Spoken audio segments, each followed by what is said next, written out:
പശുക്കളെ കടത്തിയെന്നാരോപിച്ച് ഹരിയാനയിൽ വീണ്ടും കൊലപാതകം. ഹരിയാനയിലെ കുരുക്ഷേത്രയിലാണ് സംഭവം. പോലീസ് നടത്തിയ വെടിവയ്പിൽ ഒരാൾ മരിച്ചു, ഒരാൾക്ക് ഗുരുതരമായി പരിക്കേറ്റു. എം സന്തോഷ്, ഞങ്ങളുടെ പ്രതിനിധി ദില്ലിയിൽ നിന്ന്. സന്തോഷ്, എന്താണ് സംഭവിച്ചത്?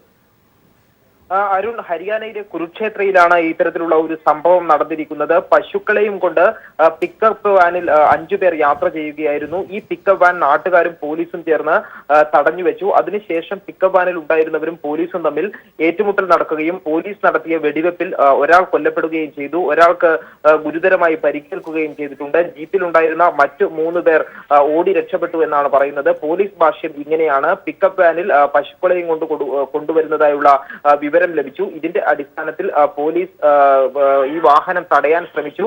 എന്നാൽ പോലീസ് വാഹനത്തെ ഇടിച്ചു തെറിപ്പിച്ചുകൊണ്ട് പിക്കപ്പ് വാൻ പോവുകയായിരുന്നു.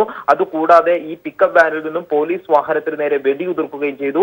അതിനുശേഷമാണ് പോലീസ് തിരിച്ചു വെടിവെച്ചത്. വലിയ ഏറ്റുമുട്ടലിലാണ് ഈ പിക്കപ്പ് വാനിൽ ഉണ്ടായിരുന്ന ഒരാൾ കൊല്ലപ്പെടുകയും ഒരാൾക്ക് പരിക്കേൽക്കുകയും ചെയ്തത് എന്നാണ് പോലീസ് ഭാഷ്യം. ഏതായാലും അരുൺ, അടുത്തിടെയായി ഇത്തരത്തിൽ പശുവിന്റെ പേരിൽ ഹരിയാന സംസ്ഥാനത്ത് വളരെയധികം അക്രമങ്ങൾ നിലനിൽക്കുകയും ആൾക്കാർ കൊല്ലപ്പെടുന്ന സ്ഥിതിവിശേഷം വരെയും നിലവിലുണ്ട്. പ്രത്യേകിച്ചും കഴിഞ്ഞ വർഷം മനോഹർലാൽ ഖട്ടാറിന്റെ നേതൃത്വത്തിലുള്ള BJP മന്ത്രിസഭ അധികാരത്തിൽ ഏറിയതിനു ശേഷം പശു സംരക്ഷണവുമായി ബന്ധപ്പെട്ട ചില നിയമങ്ങൾ പാസാക്കിയിരുന്നു.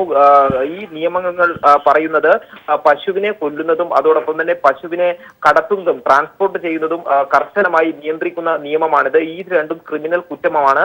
ഈ കുറ്റം ചെയ്യുന്നു എന്നുള്ളതിന്റെ അടിസ്ഥാനത്തിലാണ് ഈ പിക്കപ്പ് വാൻ തടഞ്ഞുവെച്ചത് എന്നാണ് പോലീസ് നൽകുന്ന ഭാഷ്യം. എങ്കിൽ കൂടിയും സമീപകാലത്ത് നമ്മുടെ രാജ്യത്തുണ്ടായിട്ടുള്ള ഇത്തരത്തിലുള്ള സംഭവങ്ങൾ, പശുവിന്റെ പേരിൽ നടക്കുന്ന കൊലപാതകം, അതിൽ നേരത്തെ ഹിമാചൽ പ്രദേശിലും ഇത്തരത്തിൽ പശുവിനെ കടത്താൻ ശ്രമിച്ചു എന്നാരോപിച്ച് പോലീസ് ഒരാളെ തടഞ്ഞു നിർത്തുകയും പോലീസ് ഭീകരമർദ്ദനത്തിന് ശേഷം ഒരു യുവാവ് കൊല്ലപ്പെടുകയും ചെയ്യുന്ന സ്ഥിതിവിശേഷം ഉണ്ടായിരുന്നു. ഏതായാലും വലിയ രീതിയിലുള്ള പ്രതിഷേധവും ഇതുമായി ബന്ധപ്പെട്ട് ഉയർന്നു വന്നിട്ടുണ്ട്. പ്രത്യേകിച്ചും ഭരണകൂടത്തിന്റെ ഭാഗത്തു നിന്ന് തന്നെ ഇത്തരത്തിലുള്ള സംഭവങ്ങൾ, വെടിവെപ്പ് ഉണ്ടാകുക അല്ലെങ്കിൽ പശുവിനെ കടത്തിയതിന്റെ പേരിൽ വെടിവെപ്പ് ഉണ്ടാവുകയും ഒരാൾ കൊല്ലപ്പെടുകയും ചെയ്യുന്ന സ്ഥിതിവിശേഷം ഗൗരവമായി തന്നെ ചർച്ച ചെയ്യപ്പെടുന്നുണ്ട്. അരുൺ.